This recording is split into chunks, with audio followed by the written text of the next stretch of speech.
Peraturan Polri Nomor 10 Tahun 2025 yang mengatur jabatan anggota aktif di jabatan sipil dikeluarkan Kapolri Jenderal Listio Sigit Prabowo beberapa waktu lalu langsung menuai polemik.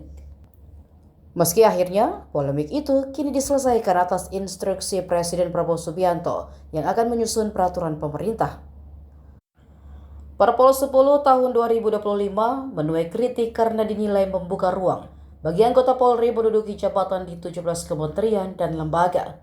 Padahal, Perpol itu bertentangan dengan putusan Mahkamah Konstitusi yang melarang polisi aktif menduduki jabatan di luar struktur kepolisian.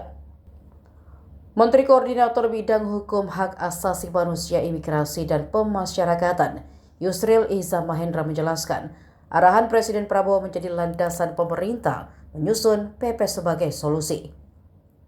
Yang disepakati pembentukan rancangan peraturan pemerintah setelah rapat digelar yang dihadiri Kapolri Jenderal Listio Sigit, Menko Polhukam Jamari Ganiago, Mendagri Tito Karnavian, serta Komisi Percepatan Reformasi Polri Jimli Asyidik dan Mahfud MD.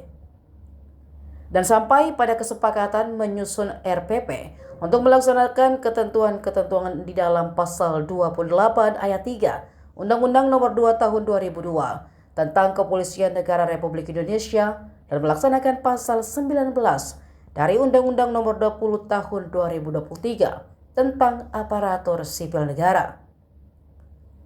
Pasal 19 Undang-Undang ASN pada prinsipnya mengatur bahwa jabatan ASN diisi oleh ASN, namun dalam kondisi tertentu dapat diisi oleh prajurit TNI dan anggota Polri.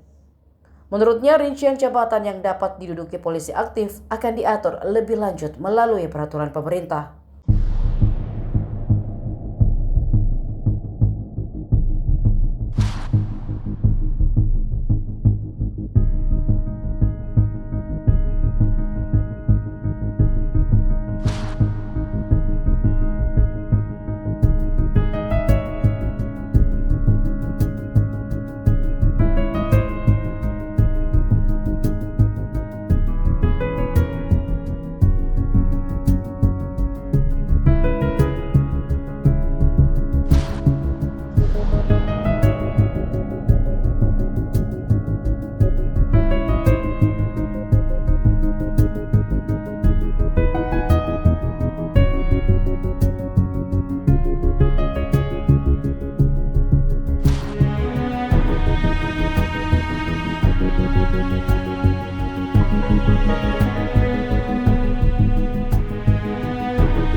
Download Tribun X sekarang, menghadirkan lokal menjadi Indonesia.